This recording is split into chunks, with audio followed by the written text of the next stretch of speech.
Permettez-moi d'exprimer ici, Excellence Monsieur le Vice-Premier ministre, ma gratitude pour votre attachement à la vision du chef de l'État.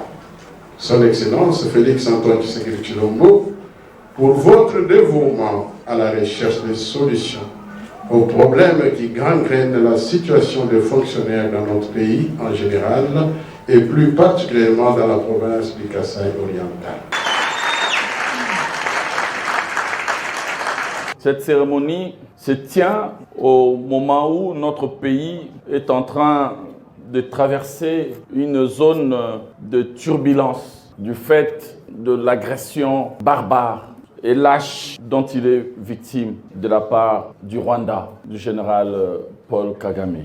Agression qui a fait des ravages incalculables en termes de pertes en vies humaines dans le nord et le sud Kivu. Plus de 8 millions de personnes ont été massacrées par les forces armées rwandaises, dont la responsabilité est désormais factuellement engagée sur le plan international. Le président de la République, chef de l'État, son Excellence Félix Antoine Tshisekedi Tshilombo, est actuellement au four et au moulin sur tous les fronts pour un rétablissement rapide de la paix sur toute l'étendue du territoire national.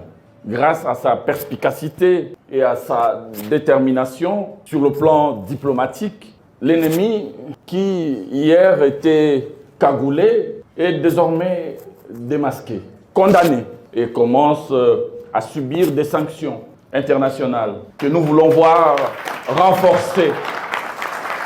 Des sanctions qui vont se renforcer davantage jusqu'à ce qu'ils s'évanouissent et disparaissent à jamais de notre territoire. Paul Kagame, parce que c'est de lui qu'il s'agit, est porteur d'une ambition folle, celle d'ériger au centre de l'Afrique une petite Suisse, mais avec les richesses d'autrui. Cette ambition folle et diabolique échouera. Il peut en être sûr. Nos forces armées sont au front et se battent avec courage. Il faut que toute la nation fasse bloc derrière elle et les commandants suprêmes pour défendre, comme il se doit, notre mère patrie. Se battre pour une cause juste, c'est déjà une victoire, dit-on. Notre cause est juste et nous allons gagner. Le 26 septembre de l'an passé, à l'occasion du lancement de la phase de publication des annuaires alphabétiques et numériques des agents des services centraux et des services déconcentrés de la ville-province de Kinshasa, Son Excellence, Madame la Première ministre chef du gouvernement, Judith Suminwa Tuluka, m'avait chargé de poursuivre sans désemparer la publication de cet outil essentiel de gouvernance et de gestion des ressources humaines de l'État affectées dans toutes les provinces de la République. Cette publication vise effectivement à permettre à notre pays d'emprunter un nouveau chemin et de se doter d'une administration publique digne de ce nom. En ce moment précis où nous sommes au point de matérialiser cette volonté du président de la République exprimée lors de l'amorce de son second mandat, il me vient soudainement à l'esprit cette pensée chère à Sénèque qui disait avec raison, je cite, « Ce n'est pas parce que les choses sont difficiles que nous n'osons pas, c'est bien parce que nous n'osons pas que les choses sont difficiles. » Ici, nous pouvons dire avec certitude que nous avons véritablement osé.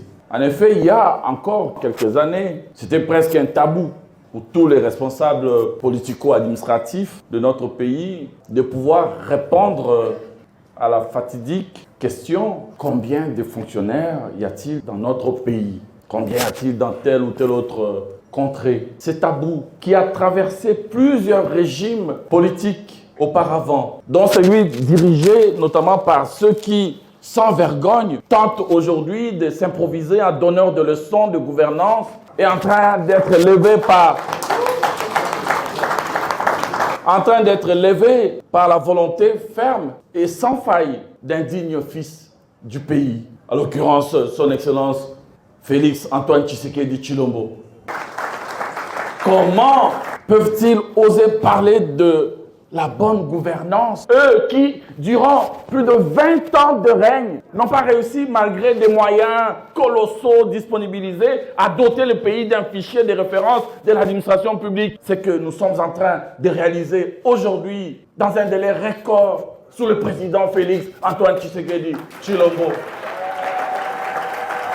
Avec la publication de ces annuaires, nous avons réussi tous ensemble à démontrer qu'effectivement, quand on veut, on peut. Le monde progresse grâce aux choses impossibles qui ont été réalisées, disait André Mauroy. Nous venons de marquer un pas de plus pour le progrès de notre administration publique, de notre pays.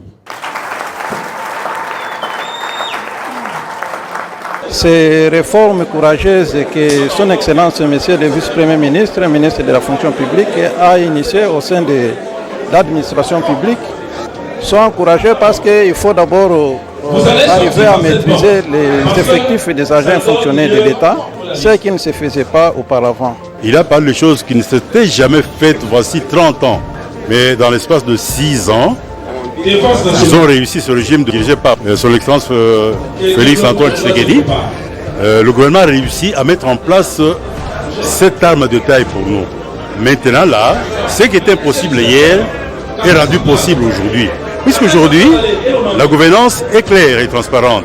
La fonction publique était dans un gouffre indescriptible, mais avec son appui et le travail qu'il a mené, il lui fait sortir la fonction publique de ce gouffre-là.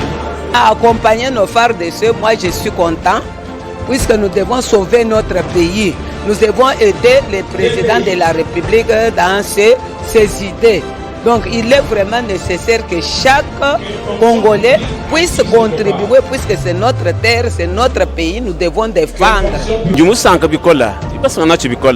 Contribution chaque dimanche, tu fais le coup de manteau, tu fais le coup d'église. Il faut tout contribuer. Tu vas s'engager tu bicole. Na twins. Ban betu bobo hete mesa kaba kukanda man parce que muntu na fretin tu chenda mwe wendo mwamba ninjinga mushijitunga. Jitunga jisamo no sama bajibantu kuri pinjitunga.